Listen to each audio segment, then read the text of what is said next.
რა იცით არალეგალური ორგანიზაცია გორგასლიანის შესახებ, რომელიც სკოლის მოსწავლეებმა ზვიად გამსახურდია მერაბ კოსტოვამ და გურამ დოჩანაშვილმა დააარსეს.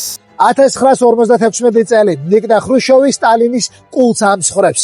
ამ გადაწყვეტილებას ქუჩის მასობრივი გამოსვლები მოყვა თბილისში. 9 მარტს საბჭოთა ჯარებმა მშვიდობიანი მომიტინგეები უბრალოდ ჩაცხრილეს. ტრაგედიიდან გადის სულ რამდენიმე თვე და სკოლის მოსწავლეები არსებენ არალეგალურ პატრიოტულ ორგანიზაციას გორგასლიანს. 1956 წლის 1 დეკემბერს ამ ბიჭებმა დაბეჭდეს და თბილისის ქუჩებში გააკრეს პროკლამაციები. მე კი ნაწყვეტს ამოგიკითხავთ. ქართველებო, ხომ არ დაგავიწყდათ 9 მარტის სისხლიანი ღამე?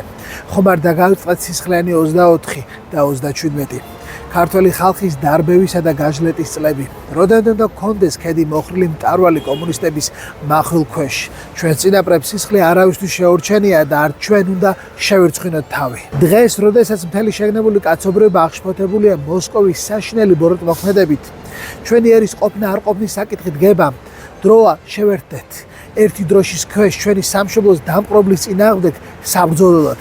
ძირს ჩვენი ხალხის სისხლში ხელებ გასული ოკუპანტები და მათი სამხედრო ხროვა, ძირს მოღალატე ქართველი კომუნისტები, გაუმარჯოს თავისუფალ და დამოუკიდებელ საქართველოს. ეს მხოლოდ მონაკვეთია. პროკლამაცია კი ამ სიტყვებით სრულდებოდა, რომელი მოღალატეც ამას ჩამოხსნის სიკვდილი ელის. და ვინ იყვნენ ეს ბიჭები? ზვიად გამსახურდია მერაბ კოსტავა, გურამ დოჩანაშვილი და მათი მეგობრები. რა თქმა უნდა, რამდენიმე დღეს ისინი დააპატიმრეს. საბჭოთა არქივებში ინახება მათი დაკითხვის ოქმები, რომელიც წასაკითხად დამერწმუნეთ გენიალურია. მაგალითად, მერაბ კოსტავა, რომელიც პირდაპირ ეუნება კაკების გამომძიებელს, დიახ, მე ვარ ანტისაბჭოთა ჯგუფის წევრი. მერაბი ასევე ყვება, რომ დასვენებისას რუსებთან იჩხუბა, რადგან მათ ქართველებს ისტორიის არ მქონე ველურები უწოდეს. რაც შეეხება ზვიად გამსახურდიას, მისი ჩვენება ძალიან საინტერესოა.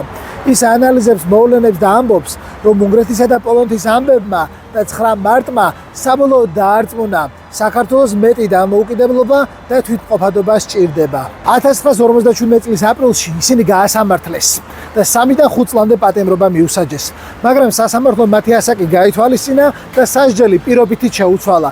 ეს იმ ბიჭების ამბავია, ვინც საყოველთაო სიჩუმე დაარღვია. სწორედ გორგასლიანიდან იწყება ის გზა, რამაც საქართველო დამოუკიდებლობამდე მიიყვანა. თქვენ კი არ დაგავიწყდეთ ჩვენი არხის გამოწერა. თქვენი აქტივობა მნიშვნელოვანია.